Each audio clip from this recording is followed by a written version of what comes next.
A ordem, você botou, eu tenho 5 filhos e esse aqui é meu esposo. Tu tinha 5 minutos e casou comigo, foi? Ai, Renilson, não começa a cortar, anda. Vamos. Então, olá, eu sou Lorena, da Comunidade de Vida. Tudo bem? Sou Renilson, somos casados há quase 10 anos. Nós nos casamos na Itália, onde éramos missionários. E hoje nós moramos aqui na diaconia, onde trabalhamos nos setores da diaconia. Temos 5 filhos, André, de 8 anos, Vitória, de 6, Gabriel, de 4, João, de 2 e agora a nossa última, Aurora. Deu pra ver que a nossa vida ela é bem animada, né? Então é por isso que a gente vai falar hoje sobre esse estado de vida. Então, pra gente começar, vamos ver quanto tempo é o caminho em geral para o matrimônio. Olha, não existe um tempo, ou melhor, mais importante do que o tempo é o processo. É o processo no qual você vai fazer essa preparação para o matrimônio. O processo que é feito de uma caminhada, de um namoro, de um noivado até o matrimônio é como você vive esse processo e se cada fase desse processo você consegue tirar aquilo que é o objetivo desse momento. O objetivo, colher os frutos. Claro, para viver todas as fases vai precisar de um tempo. Um tempo que não é um dia, alguns meses, que inclui anos para você poder colher o fruto, o conhecimento, tanto na sua vida pessoal, mas também na vida do outro. E se vocês dois juntos conseguem dar também frutos para os outros. Esse contexto, toda essa realidade que engloba esse percurso, é isso que vai determinar quanto tempo vai ser necessário. Mas, com certeza, alguns anos é necessário para viver bem, para colher todos os frutos que cada etapa desse caminho exige para o matrimônio. É a maturidade. A maturidade humana básica para que os dois possam chegar a uma decisão, a uma escolha realmente definitiva para a vida deles, para a vida desse casal, para constituir realmente uma família. Então isso é fundamental. E, primeiramente, a primeira coisa, Deus. Deus acima de tudo, porque é necessário descobrir, e isso faz parte da maturidade, que não é o outro que vai me bastar, mas somente Deus me basta. Como é o matrimônio na comunidade de vida? Como é a vivência do matrimônio? Como essa vivência, né? Muita gente diz, mas como é que vocês são missionários? Então, nós somos chamados a viver realmente os compromissos comunitários, como o que é que consiste isso? Vida de oração, manhã de silêncio, de oração, formação, à tarde apostolado. E claro, com a realidade dos filhos, não é isso? Da família, acorda mais cedinho, arruma a criança para a escola, aí vai para a comunidade, as crianças chegam, almoçam, a gente vai, ensina ali o dever de casa, corre para o apostolado, depois vai para a oração comunitária, as crianças estão ali com a comunidade, elas crescem com a comunidade. Isso é fundamental. Como é belo a gente ver os estados de vida juntos, os sacerdotes que brincam com as crianças, os celibatários que cuidam, que ajudam o casal nesse momento. Isso vai gerando um espírito de família muito grande. E isso é um espelho realmente do amor de Deus. E que isso se potencializa na vida comunitária também, porque vai gerando realmente esse espírito de família e vai sendo esse espelho para a humanidade, do amor de Deus por cada um de nós. Fica claro também que esse chamado é uma graça, é um chamado específico, mas que comporta também grandes desafios, grandes graças. E entre as muitas graças que nós podemos constatar é a vivência dessa realidade num mundo hoje tão secularizado, em que não dá tanta credibilidade à família, à fidelidade, à abertura à vida. Então é um chamado a uma radicalidade maior no interior, né, da comunidade, como casal, como testemunho de vida matrimonial. E aí, caminhando para a próxima pergunta, como é a criação dos filhos? Bem, não, Lorena, tu... A criação dos nossos filhos, ela deve se basear basicamente em 3 pontos. É baseada no Evangelho, nos ensinamentos da igreja e no nosso carisma. No Evangelho, criá-los segundo aquilo que o Senhor nos ensinou, o amor, o perdão, né? A eleição deles como filhos de Deus, filhos que foram predestinados à eternidade. Então, introduzi-los nesse mistério, na vida da igreja, né? Segundo os ensinamentos da igreja, já fazer os participantes da vida sacramental, fazer com que ele esteja sempre conosco nas celebrações litúrgicas. Também a vivência a criação que nós realizamos, a criação dos nossos filhos vai segundo o nosso carisma também. Os nossos filhos não são membros oficiais da comunidade, não são membros da comunidade, nós somos membros. Mas eles bebem daquilo que nós bebemos, eles se alimentam daquilo que nós nos alimentamos. Então, do chamado à fraternidade, do chamado à espiritualidade, do se doar ao outro. Claro que é muito importante o diálogo com os filhos, é fundamental.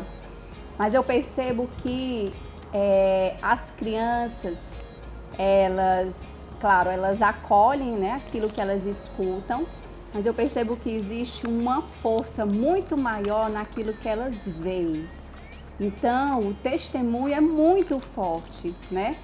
Algumas vezes até elas nem fazem aquilo que elas escutam da nossa parte, mas eu vejo que elas fazem aquilo que elas vão vendo dentro de casa, dentro da família, e isso é muito importante.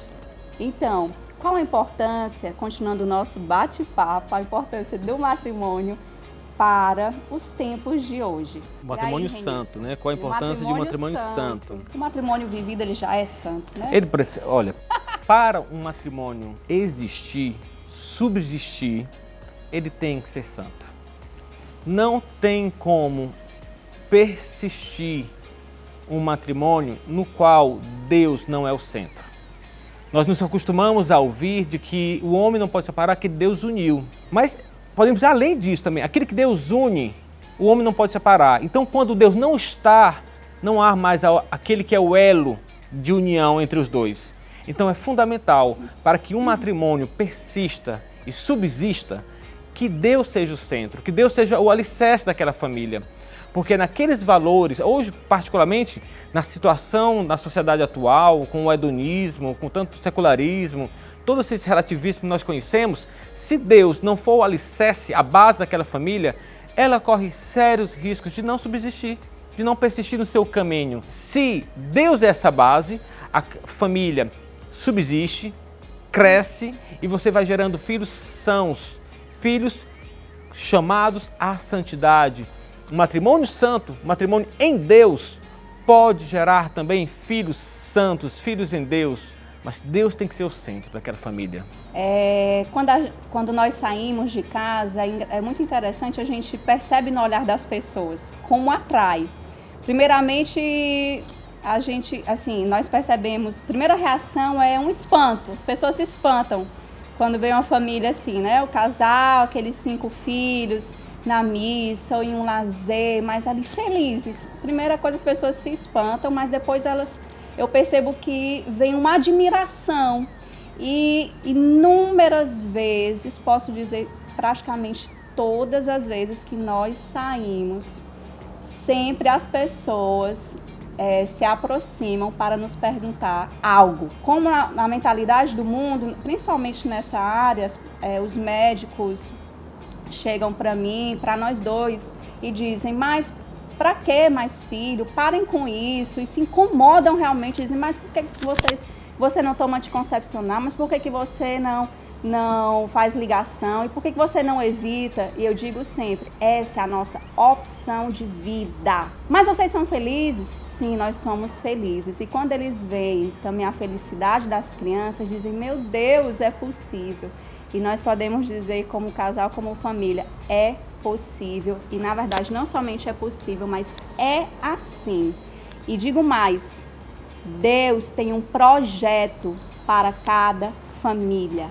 Deus tem um projeto para cada casal.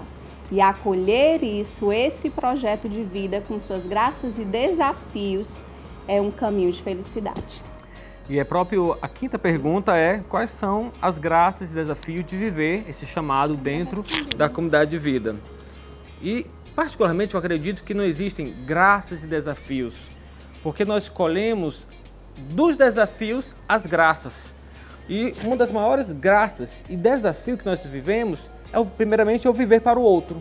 Primeiramente, como matrimônio, eu sou chamado a viver para minha esposa e nós juntos somos chamados a viver para os nossos filhos. E vivendo em comunidade, a comunidade nos chama a nos doarmos a ela, a vivermos para a comunidade e para o outro. Então, isso é uma grande graça e que consiste nessa graça o seu desafio, em que estarmos constantemente saindo de nós mesmos.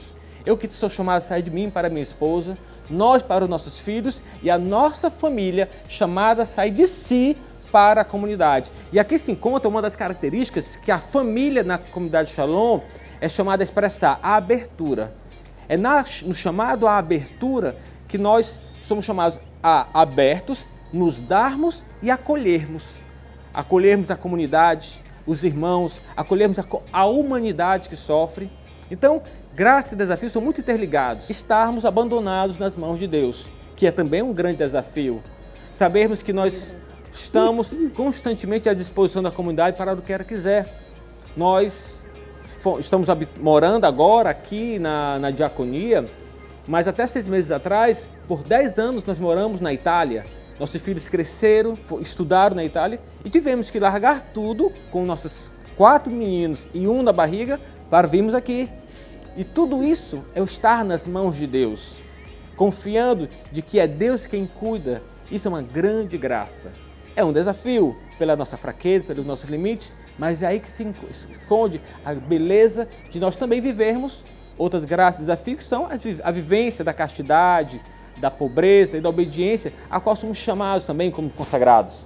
Tudo é graça e que cada graça tem o seu desafio próprio. Dê o seu like também aí da gente, dá o like aí. E aí, se vocês gostaram desse vídeo, dá o seu like, se inscreve no canal, que tem muito conteúdo legal aqui nesse canal. E qualquer dúvida pode escrever para esse e-mail que está aí embaixo, tá certo? Deus abençoe.